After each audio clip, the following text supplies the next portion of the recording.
महागठबंधन में कैसे सीट बंटवारा होगा, एक बड़ी अपडेट सामने आई है।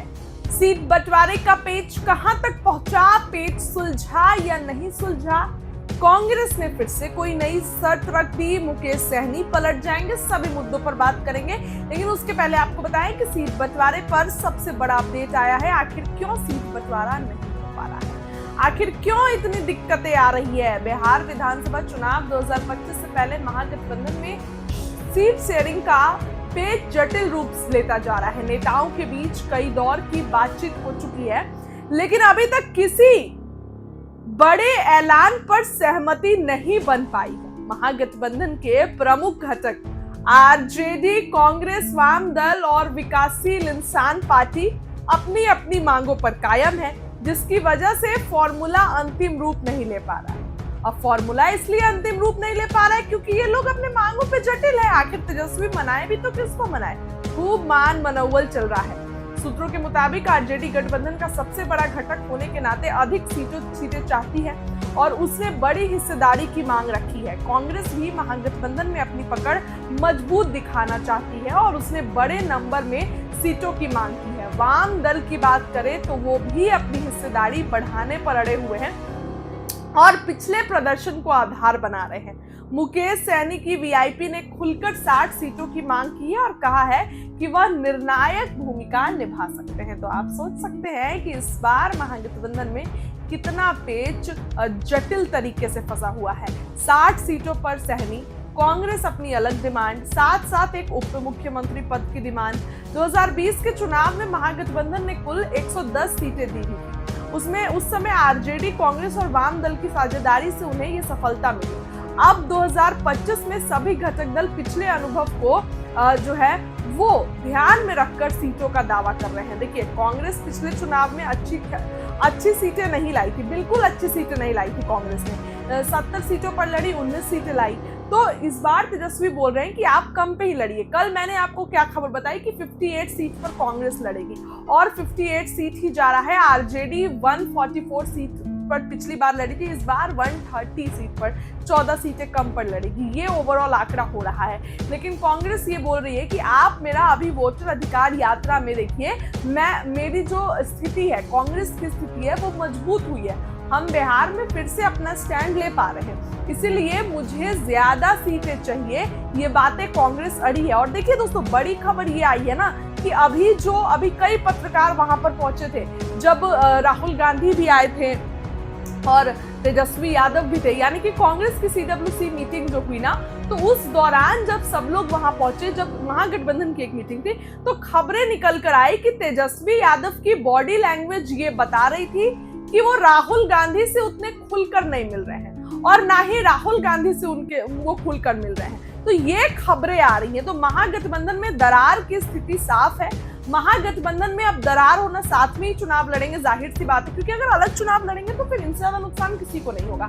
लेकिन सीट बंटवारे पर मामला नहीं सुलझ रहा है। कांग्रेस जल्द ही अपनी 38 जो सूची है उसकी पहली लिस्ट जारी कर सकती है, जिसमें 19 तो उनके सिटिंग विधायक होंगे, बाकी बचे विधायकों का जो नाम फाइनल करके कांग्रेस जारी करेगी। तो यही सीट बंटवारा हो रहा है। 58 सीट पर तेजस्वी मनाना चाह रहे कांग्रेस को, लेकिन कांग्रेस मानने को तैयार नहीं है। वाम दल को सीटें बढ़ा के मिल सकती है, खासकर सीपीआई-एमएल को, क्योंकि उनका प्रदर्शन बेहद बेहतर रहा है, पिछली बार भी रहा और इस बार भी आपने देखा कि उनका प्रदर्शन जो है वो बेहद बेहतर रहा है। तो ऐसे में तमाम बातें हैं, तमाम चीजें हैं।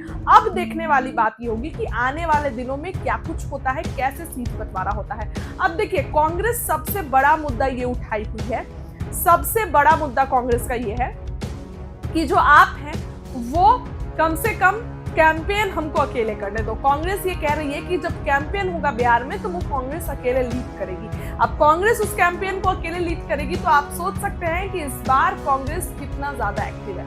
कांग्रेस बिहार चुनाव को लेकर बहुत एक्टिव है और ये बिल्कुल अब खुलकर नजर आ रहा है। तो ऐसे में सीट बंटवारा दोस्तों एक जटिल मुद्दा है। सीट बंटवारे का पेच बिल्कुल नहीं सुलझ रहा है। मुकेश सहनी कई सारे चैनलों के, निजी चैनलों के इंटरव्यू में जाकर ये बोल रहे हैं कि 60 सीट चाहिए और डेप्यूटी सीएम का पद चाहिए। इसके बाद दोस्तों ये भी बात हो रही है ना कि मुकेश सहनी पिछली बार चुनाव लड़े थे तो बीजेपी में थे, तो बीजेपी उनको जिस जिस सीट पे लड़ाई वो सीट तो चाहेंगे ही मुकेश सहनी।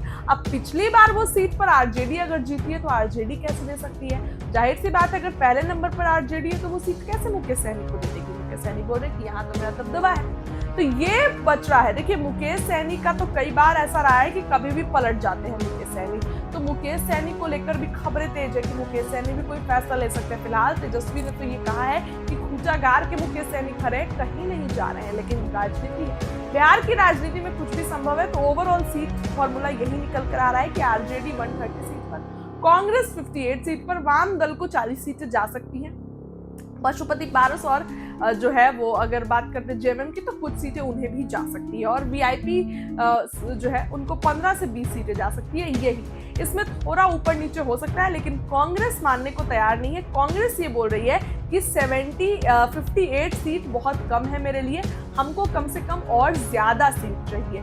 ये बात कांग्रेस बोल रही है, क्योंकि कांग्रेस को पिछली बार दोस्तों मिली थी, जो अगर बात करूं मैं तो पिछली बार कांग्रेस को 70 सीटें मिली थी, तो सीधे अगर कांग्रेस इस तरीके से घटा दिया जाएगा तो जाहिर सी बात है नाराजगी आएगी।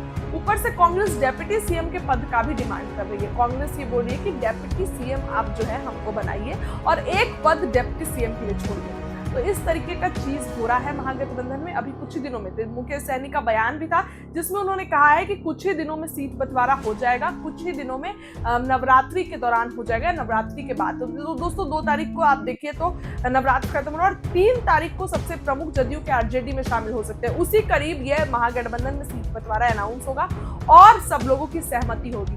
फिलहाल चुनाव अगले कदम है, किसी भी समय चुनाव की घोषणा हो सकती है, सभी दल तैयारी कर रहे हैं। इस खबर के लिए इतना ही।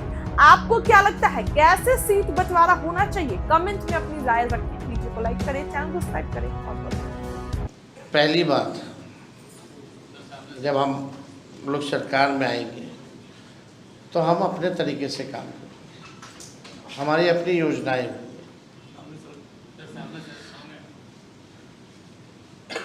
और we will make it sure कि जो बिहार का पैसा